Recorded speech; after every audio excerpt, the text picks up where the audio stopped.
Dearly beloved, we're studying together the book of Ecclesiastes in the Old Testament. Those of you who may be in here for the first time, or you weren't in here the last Sunday or so, we want to encourage you to read the book of Ecclesiastes and get acquainted with the message that God has for each one of us. And God may have a special message for you. Ecclesiastes.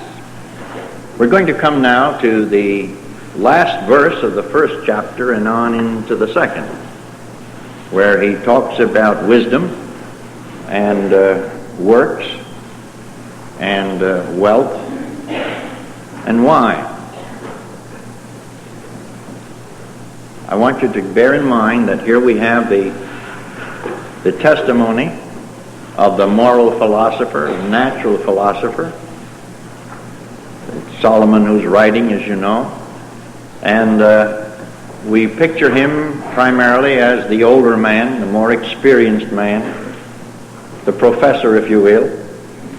And he's talking to the young man. He has a message for the next generation.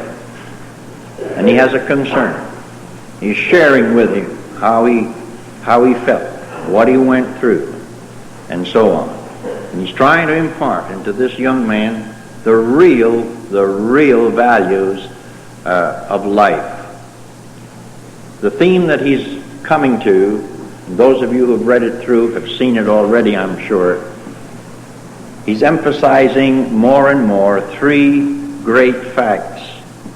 One is death. Death is going to come. It's inevitable. The other, he emphasizes, of course, is God. God. There is a supreme being. No question about that. And whatever the young man may be thinking about God, the fact remains that that doesn't change the nature of God. And thirdly, there is judgment. There is judgment. After everything has been said and lived and gone over, and it's all written in the books, there is yet ahead. There is judgment. You know, the thought of death sobers some people. The thought of God ought to sober all people. And the fact of judgment should certainly impress us as we see the end of the times approaching, as well as the fact that not one of us knows how long we're going to live. We want to keep in mind now this background. This man has been through a lot. He's experienced a lot. Now he's contributing this to the young man or that he's talking to, or it might be a class, as we've indicated earlier. Some commentators feel that he has his own son in mind, a Rehoboam, who would eventually succeed him to the throne. And certainly the writer here, calling himself the preacher, essentially a pronouncer of philosophy, he certainly recognizes that here are some facts that he just wishes he could share and get across to the coming generation, because he's tried a lot. Now I'm going to read a few verses of this, beginning with the last verse of chapter 1. For in much wisdom is much grief, and he that increaseth knowledge increaseth sorrow. I said in mine heart, go to now, I will prove thee with mirth. Therefore enjoy pleasure. And behold, this also is vanity, or emptiness. I said of laughter, it is mad, and of mirth, what doeth it?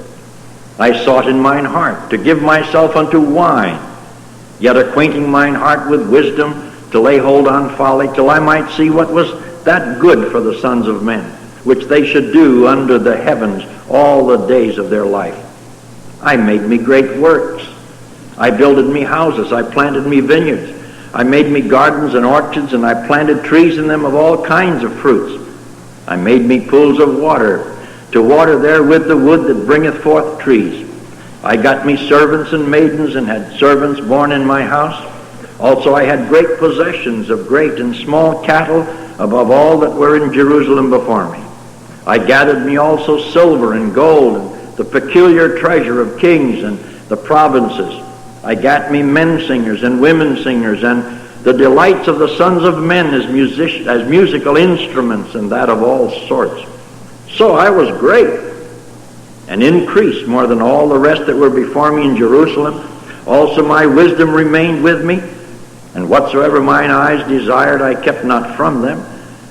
I withheld not from my heart, from my joy, for my heart rejoiced in all my labor, and this was my portion of all my labor. And then I looked. Then I looked on all the works that my hands had wrought, and on the labor that I had labored to do, and behold, all was emptiness, or wind grasping. All was vanity and vexation of spirit, and there was no profit under the sun. Let's stop there for a moment. Remember what he says, that in wisdom, in much wisdom is much grief. We began our reading there.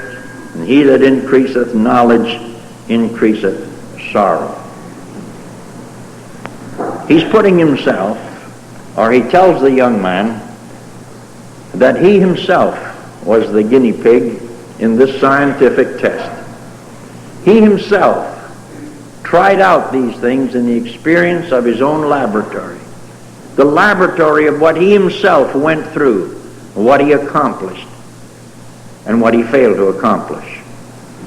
And he found that in comparing wisdom with folly, that wisdom was better than folly, and yet he found that wisdom had its price also. And then he decided he was going to try something else. And I wanted you to underline these words so that you'd have them in your Bible. Not only the word wisdom as it occurs so many times, but in verse 3 of chapter 2, I sought in mine heart to give myself unto wine. Now this was another thing that he tried. Not only to find out what wisdom was and what it could do and what value it was and what it would eventually produce, but also wine. Now this refers not only, it's not limited only to the use of drink or an alcoholic beverage, but the word also includes the parties and the festivities of the times. So you underline that now. He gave himself to wisdom, and he gave himself to wine. Then you have another one in verse 4 of chapter 2. I made me great works. Now that's the third one. Works. Now many people would be inclined to assume that this was a real, thorough, scientific examination that he imposed upon himself. He really tried out something. Wisdom, its value. Wine, its value. Works. What would that bring to him? Enjoyment while he was doing them, and he spoke of himself as becoming very, very great, and one would incline to think, now this fellow has arrived, only to see how he sums it up. Then in verse 8, I gathered me also silver and gold. There you have wealth, wisdom, wine, works, wealth. All of this he gathered under the sun. Did you look up the many places where you have the expression under the sun? How many think they have a pretty good idea how many times you have that expression under the sun? Let's see. Well, that's not too bad. Now the rest of you look. What are you, lazy? You're waiting for us to tell you how many times it's there. But you can't read this book through without finding under the sun, under the sun, under the sun. You can't miss it, can you? It's right there. And it suggests something, doesn't it? That there is something more, somewhere else and beyond the sun. It's a marvelous expression.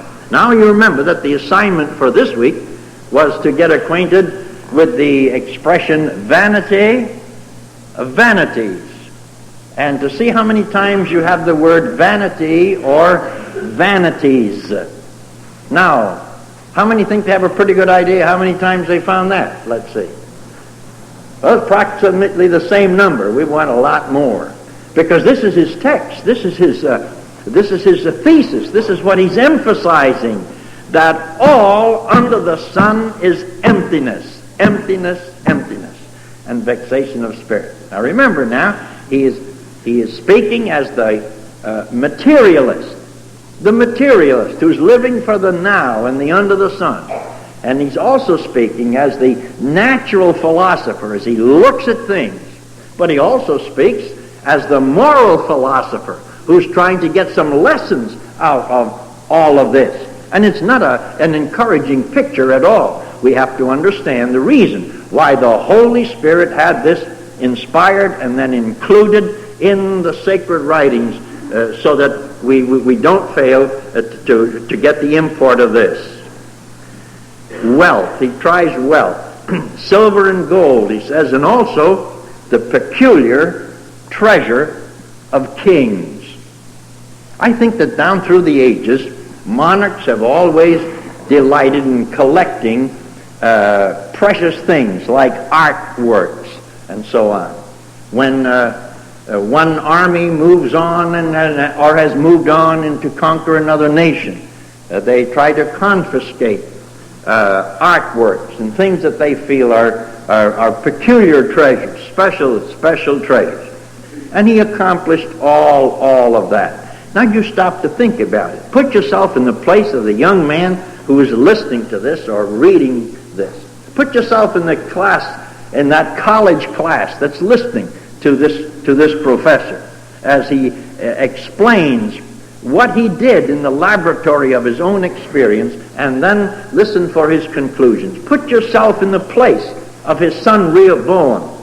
Put yourself in place of the confused and questioning and searching young men and women of our time. Listen to him. He says, I tried wisdom, and I tried wine, and I tried works, and I tried wealth.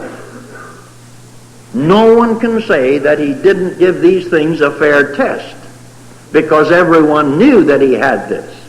Everyone knew that he had accumulated a great deal. He had just about everything that man can want. Someone has written that there are two tragedies that can come to man. One is if he can't get what he wants, if he can't get all he wants, and the other is if he gets it. And how true that is. He has tried all of these things. And the last part of verse 11 he says, all was emptiness. Is that right? Why? I thought education would do it. I thought that going to parties and getting plastered once in a while, that was a lot of fun. And I thought that works. Oh, if you could build engineering things and bridges and buildings, and I thought that would be great. And wealth and have money, anything you wanted to buy and have it all, and have the house decorated with all the fanciest paintings and all beautiful decor. Oh, I thought that would really satisfy, and you tell me it's all emptiness. Emptiness. And that's what the professor is saying here. And then he adds, and vexation of spirit.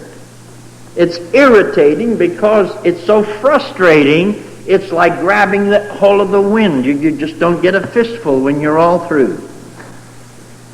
And thirdly, there was no profit under the sun. No profit. This is his conclusion. Then we want to look at a little more, verses 12 to 17, and see where he makes some comparisons here. And I turned myself to behold wisdom and madness and folly. Now he's going to make a comparison. What can the man do that cometh after the king? I think he has his son in mind, don't you? Even that which hath been already done. Then I saw that wisdom excelleth folly as far as light excelleth darkness. The wise man's eyes are in his head, but the fool walketh in darkness. And I myself perceived also that one event happeneth to them all. Then said I in my heart, as it happeneth to the fool, so it happeneth even to me. Why was I then more wise? Then I said in my heart that this also is vanity or emptiness. For there is no remembrance of the wise more than of the fool forever. Seeing that which now is in the days to come shall all be forgotten. And how dieth the wise man? Exactly the way the fool dies. He takes his last breath and the heart stops and he's gone. Therefore I hated life, because the work that is wrought under the sun is grievous unto me, for all is vanity and vexation of spirit. You see, in those two verses, 12 and 13, he's showing the temporal advantage of wisdom and foolishness. And he finds out that wisdom is better than foolishness. Knowledge is better than ignorance. But you remember how we began our reading? In much wisdom is much grief. And he that increaseth knowledge increaseth what? Sorrow. You can't win, can you? He studied this thing carefully. And he probably had a number of foolish people that he could look at and compare himself with them. And he could see that on a temporal basis, he was better off to have knowledge than to be a fool. And yet, having wisdom and having knowledge only increased responsibility, only increased grief and sorrow. He knew more things, had more things to have on his mind. But then he found something else. One event happeneth to them all. One event. You know, the Bible says in Hebrews that it's appointed unto man once to die. To die. Now, I told you earlier that he keeps bringing in this subject. He isn't dwelling on it constantly, but he keeps putting it into the mind of this young man that death is inevitable. The fool, he'll die. The wise man, he's going to die too. Death is inevitable. There it is. Now, it always happens to somebody else, doesn't it? Death always happens to somebody else, but is it going to happen to us? We hear of death having visited some other family, but will it visit ours? Oh, yes, it will. You can't get around it. No matter how much wisdom, how much wealth, how many works, the time comes and you've got to leave it. Men can build great things. They have carved out statues that have stood for centuries. They have manifested engineering skill going way back into what we call ancient civilization, to the pyramids of Egypt, for example. Things that are still standing. Men having built tunnels and bridges and skyscrapers in our day. Things that man has envisioned in his mind, sketched out on paper, and then with engineering skill caused these things to be made, and then he has to leave it. It's enough to make men mad, isn't it? That the things that he makes will last longer than he does under the sun. Oh, that men would think about the hereafter, how important it is to think about it. One event happeneth to them all, both the fool and the wise. They have to go someday. And he says in verse 17, therefore I hated life. He doesn't say I hated death. But he said, I came to the conclusion I hated life, because it certainly didn't seem fair. It seems so cruel that you can build a family with all of its love and pleasure and delights and fellowship, and then death has to come. It seems so cruel that men with great wisdom and skill can build things that will be of value for generations to come, and the man himself has to go. The time will come when he will no longer ride in the elevators that he invented. It's maddening. It's frustrating. And here he stands before his class or his young men that he's trying to teach, this moral philosopher, and he's saying, look, I was the laboratory. I had the experience. I've been through it all. And it's emptiness, it is frustration, and there is no profit in it under the sun. It seems so cruel that death has to come and take it all away. Then in verses 18 and on, he speaks of another aspect of the frustration.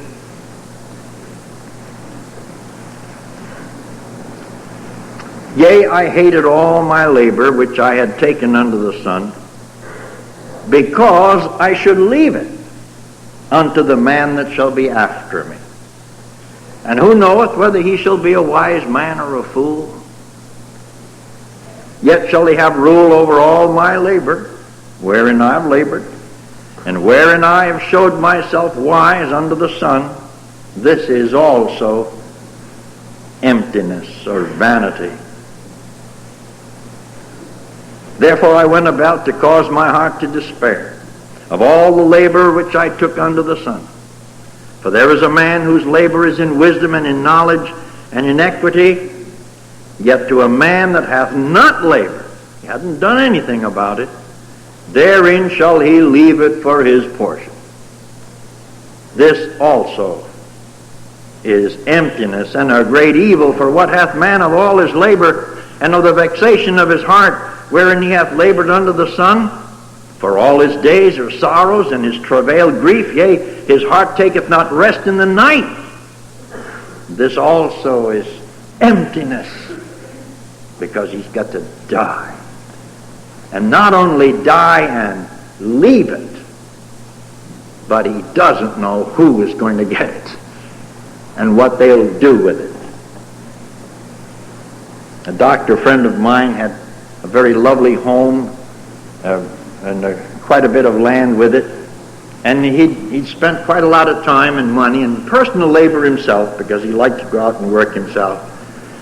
Grape arbors and beautiful flowers and hedges, fruit trees and so forth, and he himself had worked together with others to put a very attractive fence, rather rustic fence around this property, and he sold it.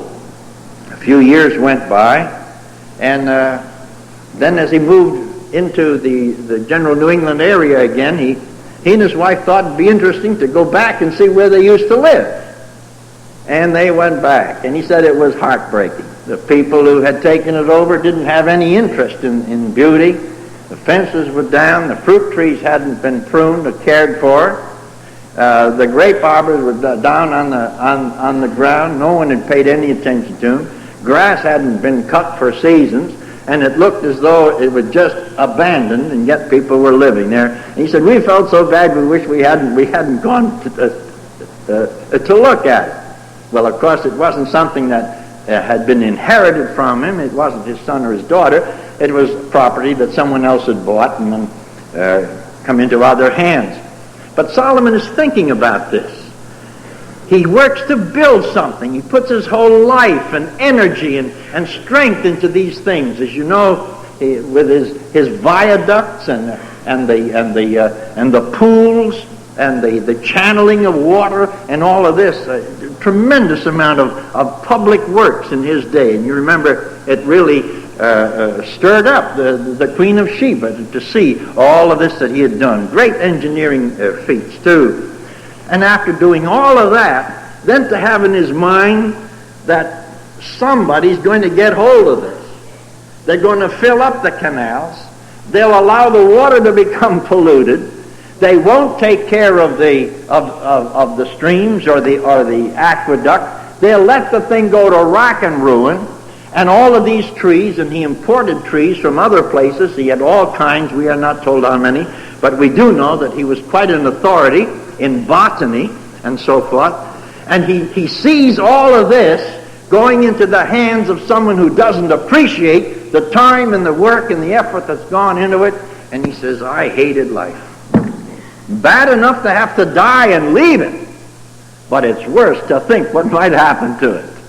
You see, a materialist is hanging on to things, isn't he? And even when he knows he is going to die, he would still like to hang on to them and decide what somebody else is going to do with it. Now that's man. I think he's getting his point across to young people.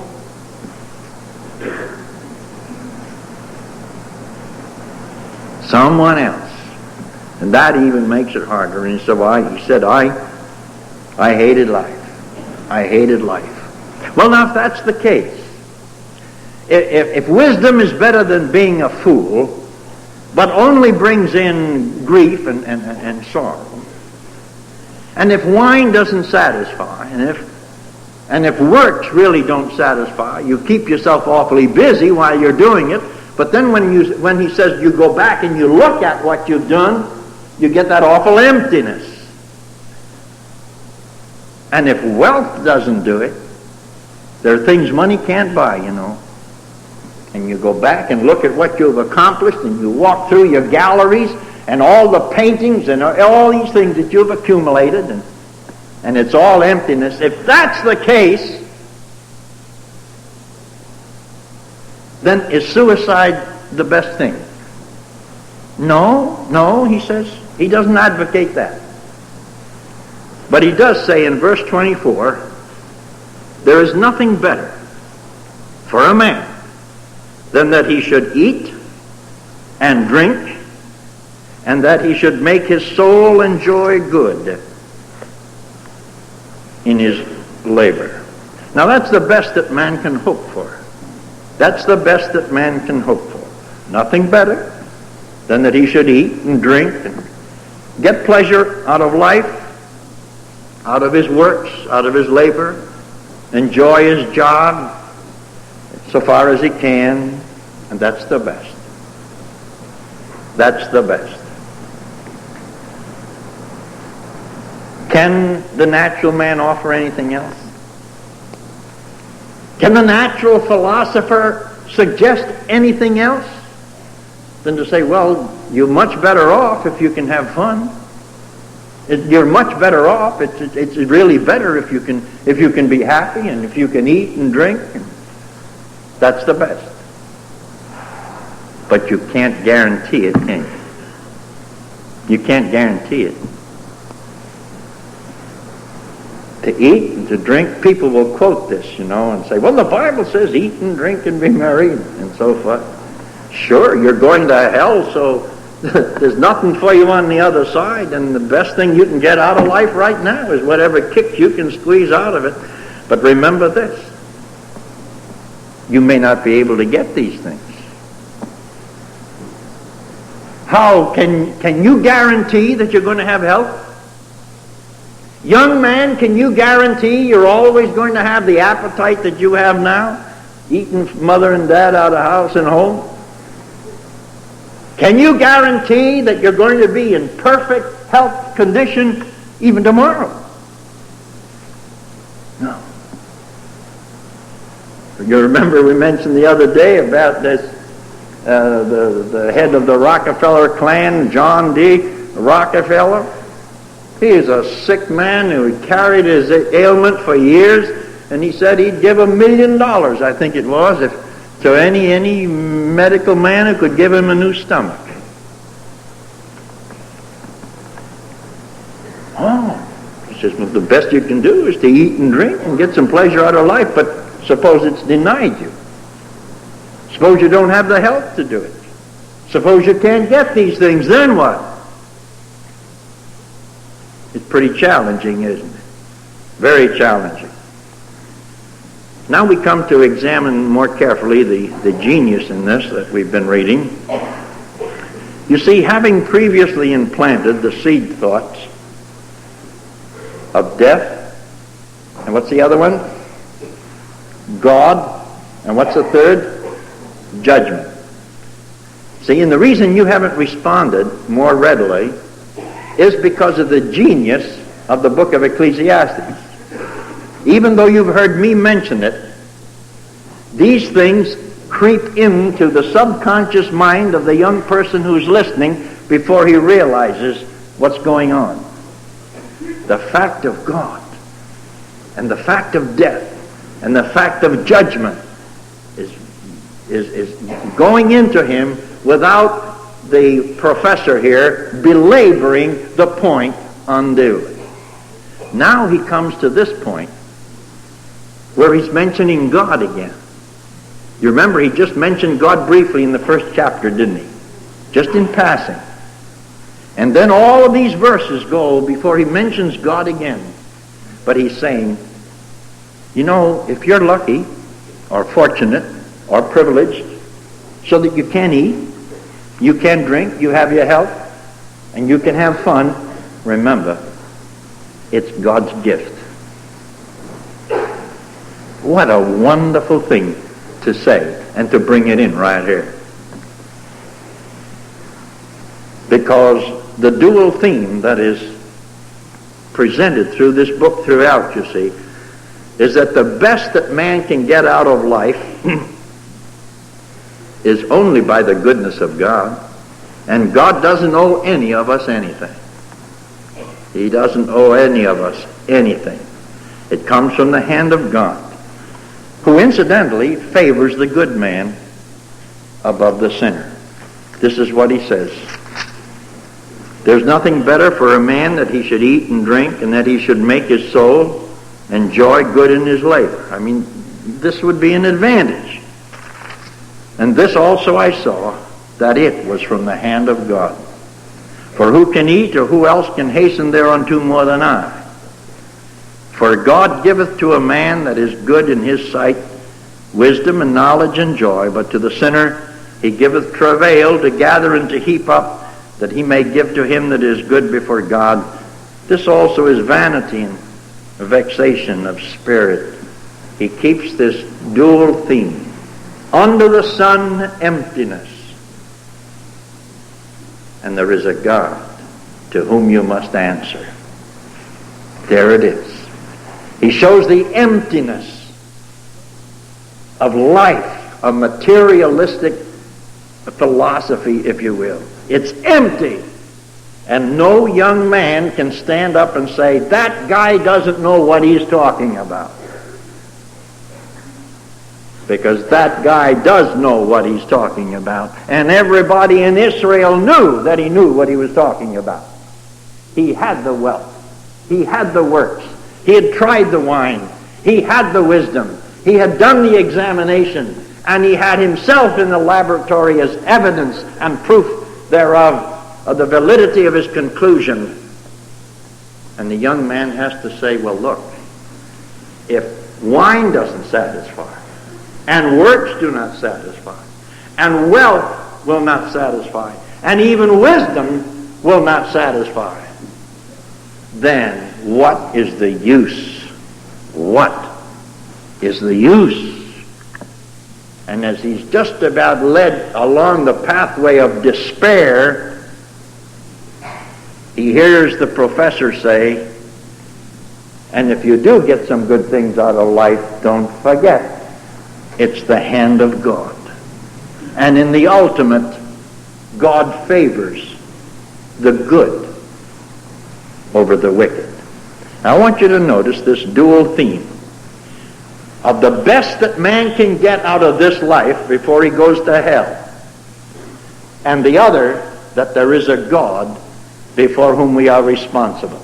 Will you look now carefully in your Bible so you see this dual theme going through it? Chapter 3. We have just read, it's nothing better for a man that he should eat and to drink. You remember? And that he should make his soul enjoy good in his labor, but he should remember it's from the hand of God. Okay? Now will you go to chapter 3 in verse 13. And also that every man should eat and drink and enjoy the good of all his labor. It is the gift of God. Man should be thankful, shouldn't he? You see how the two themes are in there. He's talking about God more and more now than he did at the beginning. It's wonderful lessons for us in personal conversation with people, by the way, especially when you're dealing with a young person who is willing to listen and pay a little attention. Now, if you go to the 5th chapter. You have an example of this in chapter 3, chapter 5, chapter 8. But note chapter 5, verse 18. Verse 18. Maybe we could read that together, everyone. 5:18. Notice the same theme now, that the best that man could get out of life, if it works out that way, is to eat and drink and have pleasure. But don't forget to be grateful. Verse 18. Everyone. Behold that which I have seen, it is good and comely for one to eat and to drink, and to enjoy the good of all his labor that he taketh under the sun all the days of his life, which God giveth him, for it is his portion. Not only is he to be grateful, but he is responsible to God, who has allowed him to have some good things. Furthermore, he is to be grateful to God and realize that he's responsible to God for the number of days that he has on the earth are a gift of God too. Isn't that something? I get awfully excited about a study such as this because I see in it the wisdom of man in comparison with the revelation of God, and how empty is what man produces. How fruitless. And the fellow who becomes really honest, no matter how much of this world's goods he may have, has to say, look, it doesn't satisfy. Sure, I'd rather ride an automobile than a donkey, but the automobile doesn't satisfy. I'd rather have a beautiful, costly oil painting, but it doesn't satisfy. Maybe my little boys or little girls scribbling, and I can put on the wall and see where that kid is beginning to take an interest in things. That may mean more to me than a great oil painting. You see? Where are the values? And I'm so sorry that in America, we have swapped gods.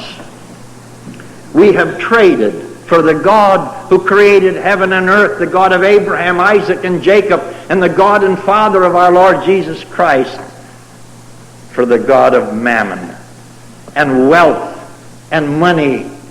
And now our whole nation is really beginning to get upset about where we're going. Financially, economically, politically, and in every other way. Beginning to find out that more and more people in government on all levels have had the dollar as their God and have served that God and have been embarrassed by that God. They find, too, that more and more of religion has been serving the very same God of mammon, building up great institutions and denominations, and gatherings. I was speaking to some folks last night, and I said, I need a bigger wastebasket for all of the literature that comes to me from all kinds of promotional schemes. And it's as clear as the nose on my face that their God is money. these things do not satisfy, do they? Now go to chapter 8, verse 15.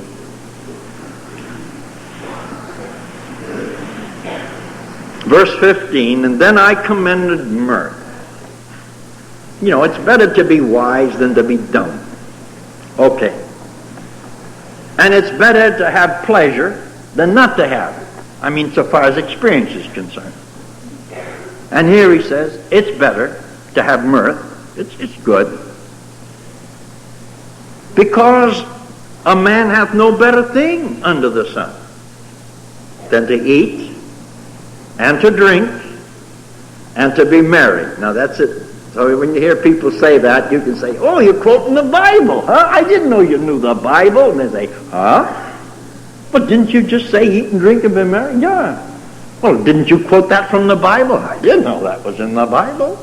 Well, you show it to them, 8:15. No better thing under the sun than to eat and to drink and to be merry, for that should abide with him of his labor the days of his life, which God giveth him under the sun. He's accountable to God. If things seem to be going reasonably well, he's still accountable to God, and he should be thankful to God. So you see, he's brought up the matter of death and God. The futility of life here, but there is a God. Then more and more he'll bring in the subject of judgment. As we continue our study, we're going to see that he relieves the pressure. He doesn't just bear down on one subject and just stick with it, but he's doing what the wise philosopher will do. He's putting all this material together, puts it before the young man with the conclusion in each instance, it's emptiness. Under the sun is emptiness. The implication being there must be something beyond the sun, something greater than the sun, someone who made the sun. Wouldn't it be wonderful if you could get linked up with him who sitteth on high? Wouldn't it be wonderful if you had such a relationship with the one who created in heaven and earth, you could talk to him and have him talk to you? Wouldn't it be wonderful if you had a relationship with the Lord so that no matter what happens here below, suppose you had to live the rest of your days unable to work, unable to move about, unable to go to parties, and yet you could talk to the maker of heaven and earth. Wouldn't that be wonderful? You see? But if you don't establish that relationship now, there is nothing ahead but judgment. Someone has put it this way, in the here, that's H-E-R-E, in the here, there is but emptiness. And in the hereafter, there is but judgment. How true. In the here, emptiness. In the hereafter, judgment. What will the judgment be for you, friend? What will the judgment be for you? Will it be the judgment that says, well done, thou good and faithful servant? Or will it be the judgment that says, depart from me, ye workers of iniquity? You're going somewhere. You're going somewhere. And along this pilgrim journey, you may try to gather wisdom and wealth and works and wine, and they won't satisfy. You'll get a little bit of satisfaction in reaching for them, but they won't satisfy you. And if you reach them, you'll know they don't satisfy. But you're going to be held account for all of it. For all of it. Oh, what a lesson for believers.